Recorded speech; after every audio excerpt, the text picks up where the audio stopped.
अस्सलाम वालेकुम। सबसे पहले जिस मसले पे बात की जाएगी वो है स्ट्रेस। अब ये सवाल हो सकता है कि सबसे पहले स्ट्रेस क्यों?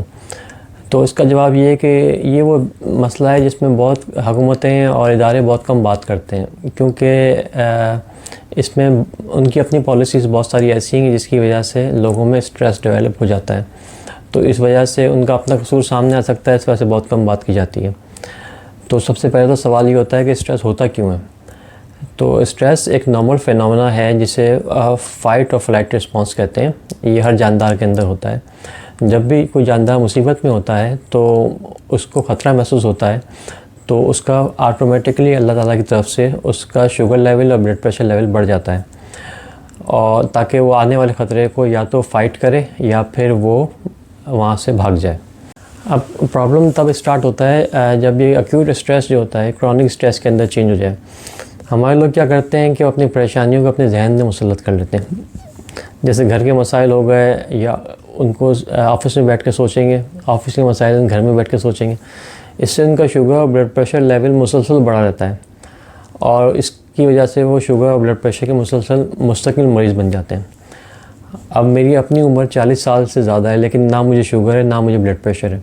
मुझसे जो कम उम्र के लोग हैं वो डायबिटिक भी हैं, हो रहे हैं, और ब्लड प्रेशर भी उनका मुझसे ज़्यादा रहता है।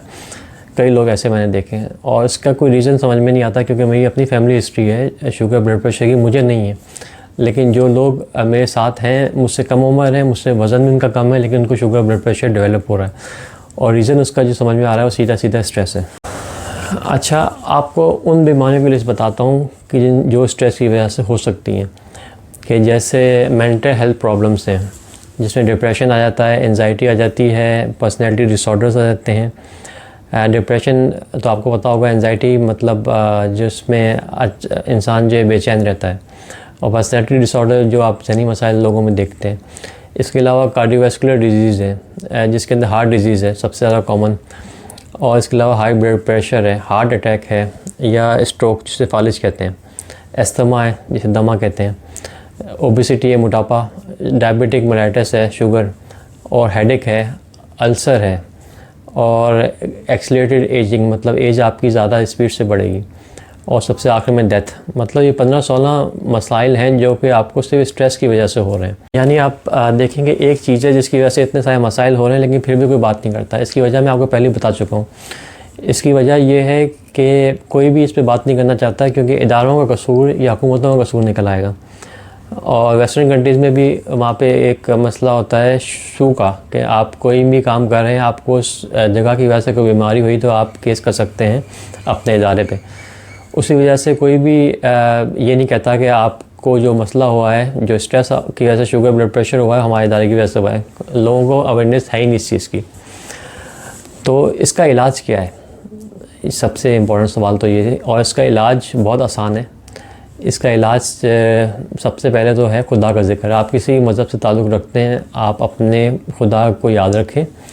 मैं मुसलमान हूँ, और कुरान में अल्लाह ताला फरमाता है कि बेशक अल्लाह के ज़िक्र से दिलों को इत्मीनान मिलता है, और हमारे नबी सल्लल्लाहु अलैहि वसल्लम ने फरमाया कि दरगुज़र से काम लेना बंदे की इज़्ज़त में इजाफ़ा करता है। इसके अलावा जो चीज़ है वो है आप एक्सरसाइज़ करें, रूटीन में एक्सरसाइज को शामिल करें, और रोज़ाना 45 मिनट से 1 घंटे तक आप एक्सरसाइज करें।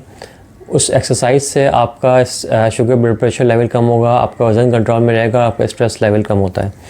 इसके अलावा लोगों से मेल जोल रखें, जो लोग आपको पसंद हैं उनसे आप मिलें, और इस चीज़ को आम ना समझेंगे। आप मैं दोस्तों के साथ बैठना, गपशप लगाना, ये चीज़ें आपके स्ट्रेस लेवल को कम करती हैं।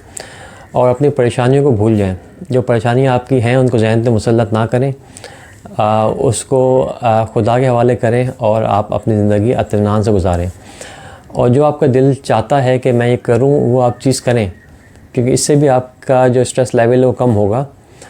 एक स्टडी हुई थी इंडिया के अंदर। इस स्टडी के अंदर पता चला था कि जी जो हमारे डॉक्टर हजरात हैं इंडिया में, वो 60 साल ज़िंदा रहते हैं, और जो आम आवाम की ज़िंदगी है वो 67 साल है। मतलब कोई 6-7 साल डॉक्टर्स हमारे कम ज़िंदा रहते हैं। अब उसका रीज़न क्या है कि डॉक्टर्स में भी स्ट्रेस बहुत ज़्यादा है। मतलब जो लोग आपको इलाज बता रहे हैं वो भी डायबिटिक हाइपरटेंशन का शिकार जल्दी हो रहे हैं, उनके अंदर हार्ट डिजीज़ ज़्यादा हो रही है, उनमें सुसाइड रेट खुदकुशी का तनासुब भी आप आम लोगों से ज़्यादा है। तो डॉक्टर्स हज़रात से भी मेरी ये दरख्वास्त है कि वो अपना स्ट्रेस लेवल कम से कम रखें और अपनी ज़िंदगी को आसान करें। बाकी आप अपना, अपने लोगों का और सबका ख्याल रखिएगा। अल्लाह हाफ़िज़।